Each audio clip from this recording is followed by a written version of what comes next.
Hey everybody, welcome back. Today we're going to be working on some pan-fried pesto salmon topped with a little bit of poached egg. As always, we're going to have a list of all the ingredients down below here in the description of the video. That'll have all the ingredients we need for the recipe. It's going to have exactly how much you need of everything. Everything you need to know is down there, and it's probably a good idea to get all that stuff ready before you get started. And if you want to look right here, I'm linking a video that describes exactly how you can prep your kitchen, get everything ready before you try to cook. That way you got everything organized, everything set up, and you don't have to be running around while things are cooking trying to get everything ready. Before you get started, the first thing you're going to want to do is you're going to take a small pot, fill that about 3/4 of the way up with water, and get that boiling. The second thing you're going to want to do is get a second pan, a big saute pan, and just get that set out and ready to go. Have an oven mitt ready to go. Have whatever utensils you're going to use, have them ready to go.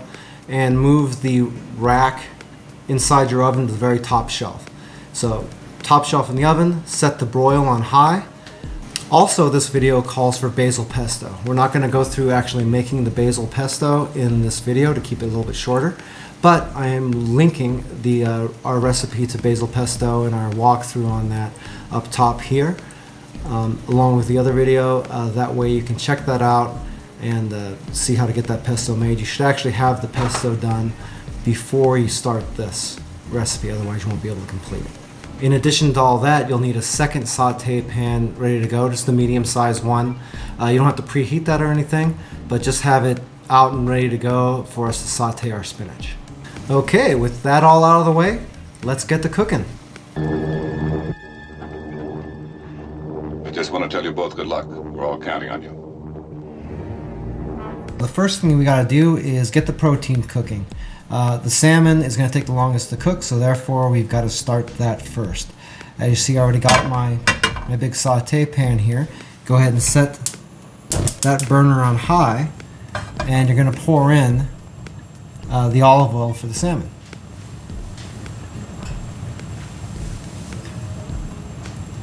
Just going to pour that right in there.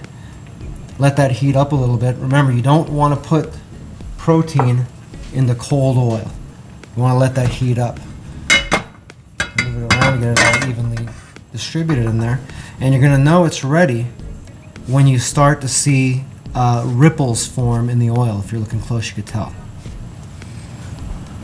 On some of this, we're going to be fast forwarding a little bit, just so you're not sitting there waiting, watching me stare at a pan.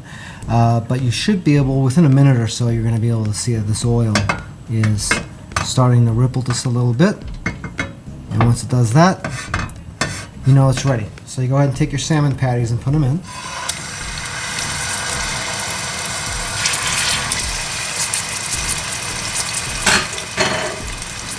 I've got a splash guard that I put on top of these just to keep my stove from getting too messed up here.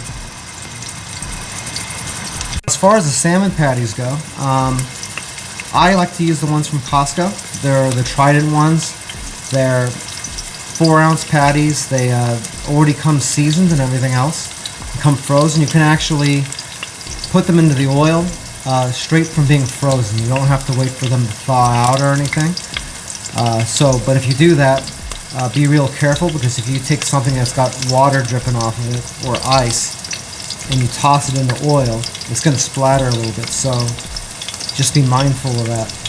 I think I'll probably leave the splatter guard off so you can see this a little bit better.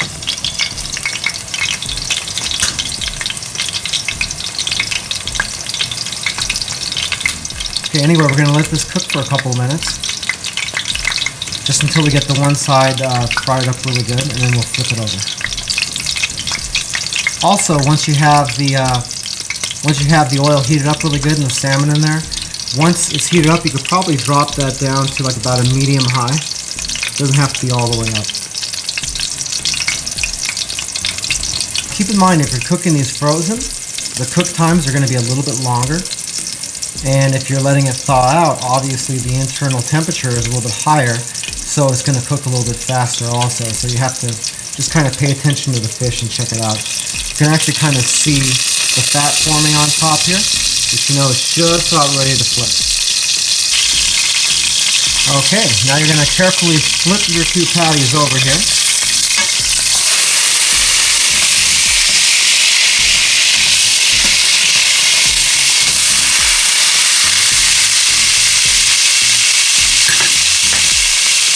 Okay, and we'll go ahead and get the other side cooked.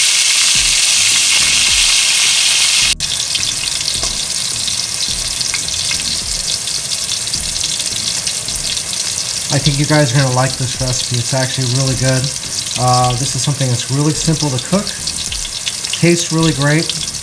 The pesto is the only part you have to do on the side, and that only takes about 10 minutes or so in itself as long as you have all of your ingredients.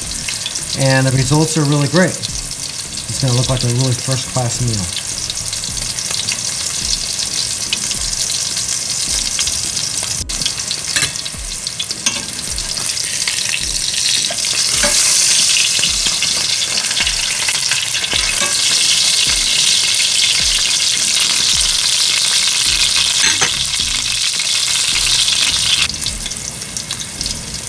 Okay, so once we got the salmon patties cooked up here, which looks like they are they're just about ready, we're going to go ahead and get those off the heat. Just take them off, put them on a little pan, on a small plate, and you're going to throw them in the microwave. You're not going to cook them in the microwave or anything, but you just want to get them out of the way. Stick them in the microwave and close the door. It'll keep them from cooling down too much. Okay, so now you can go ahead and shut the heat off on this pan and get it out of the way.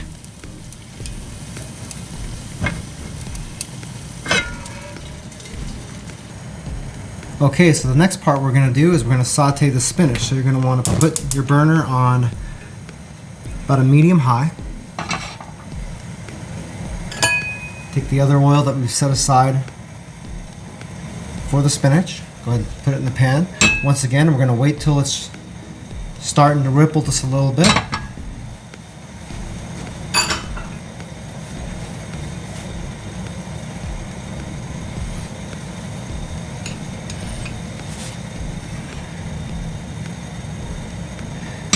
There's a lot less oil here this time, so it's going to take a lot less time also.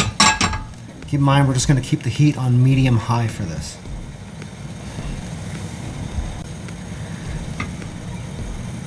Okay, once that's ready to go, take our minced garlic, put it right in there.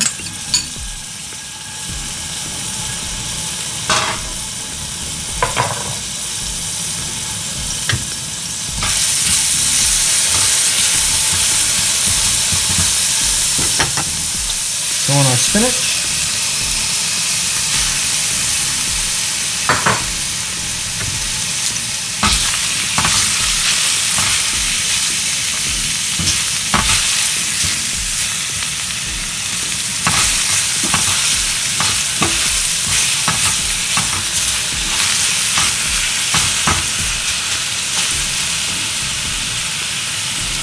I'm going to let that cook just a second. Keep in mind, you're not going to want to let that cook too long because the spinach is going to shrink up really quick. So once you got it in there, you can start to see it kind of curling up a little bit. I'm going to take our soy sauce, put that in.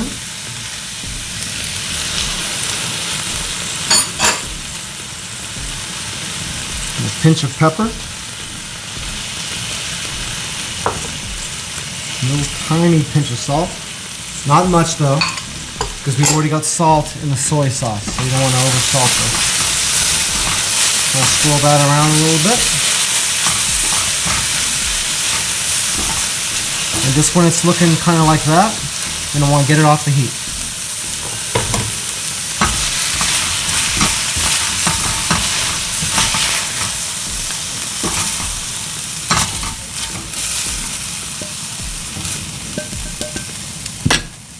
And you put that right in the microwave, right next to the salmon patties. Next thing we're going to do is start working on the poached egg. For the poached egg, we're going to use something called the vortex method. And basically you get the water boiling just like this. and you just start spinning it around to create a nice little whirlpool. Then you're going to take your egg, which you've already cracked and put in a little bowl here. Get that spinning really good. Just kind of slide the egg in there so it's spinning around. Turn off the heat. And then we're going to start counting down for 1 minute. A few moments later. Once that minute's passed, we got to get that egg out of there. You're going to work carefully. Get a spoon, get that out. I'm going to set that aside someplace.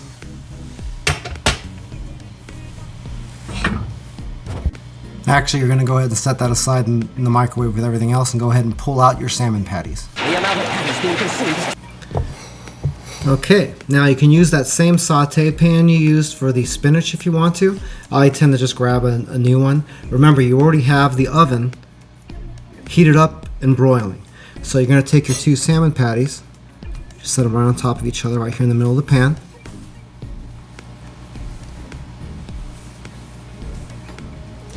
Then you're going to take your mozzarella cheese, just kind of set all that right on top here.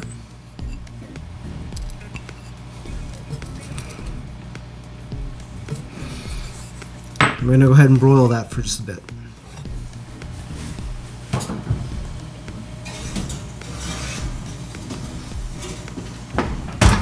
Remember, that pan is going to be scorching hot when it comes out. Make sure you have a pot holder or an oven mitt ready to go. Okay, should be ready to come out. Yeah, that's looking good. Now we're ready to plate up. The first thing we're going to do is we're going to put down a little bit of basil pesto on the plate. There's the pesto.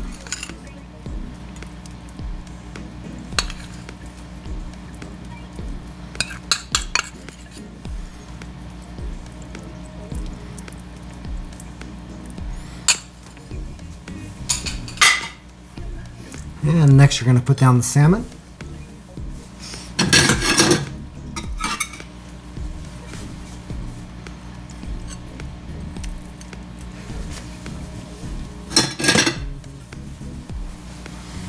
Okay, the next step would be the spinach.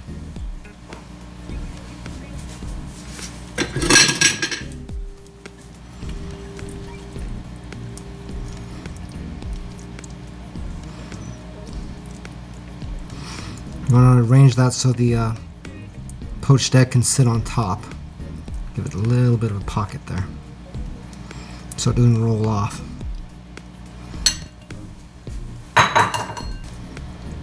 And be sure to top that with a little bit of sesame seed here. And then we top that with the poached egg.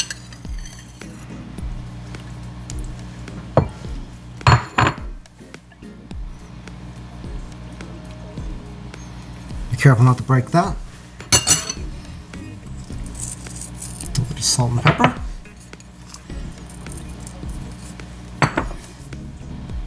And then a tiny bit of paprika on top. And then a little tiny bit of basil leaf as decoration. And there you go.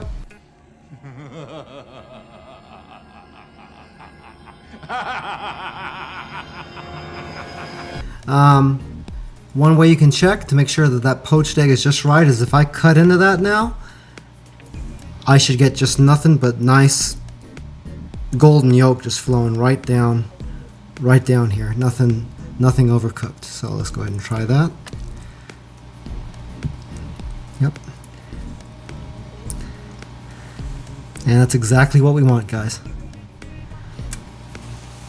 Okay, everybody, there you have it. The reason I utilize the microwave, if you're thinking about that, is because it gives you a chance to kind of put things aside and stick them somewhere where they're not going to get cold on you. Normally you would do everything all at once and you'd have to remember that the proteins take the longest to cook, so they're in first, then that's halfway done, and then you're sauteing the vegetables, and then those are done, and then you are going to broil the salmon and start the egg at the same time, and then when the egg is done, the salmon will be finish broiling, and then you pull those out at the same time as, you know. I'm a maniac on the floor, and I'm dancing like I've never danced before. But it's a lot of things. It's a lot of moving parts all at once, and it's very easy to get frustrated and forget about something. So by doing that, it does really help keep everything under control for you. I hope you enjoy that dish. I hope you go ahead and put that together and try it and see what you think of it. Stay tuned for lots of other recipes for different types of food coming in the future. And if you enjoyed this content, I'd appreciate a like down below and a subscribe if you would. Remember, all of the ingredients and the measurements are down in the description area down below, along with a link to the basil pesto recipe. Actually, it's a basil and spinach pesto that I have. You can substitute the spinach for more basil, and then you have basil pesto, and you can remove the cayenne pepper and it's no longer spicy. You don't have to change anything else to get it to come out just right. If you have any questions about anything or just want to say hi, just go ahead and leave me a comment down below. I try to get responses back to everybody as soon as possible and all that stuff. And I hope you all have a phenomenal day. Take it easy.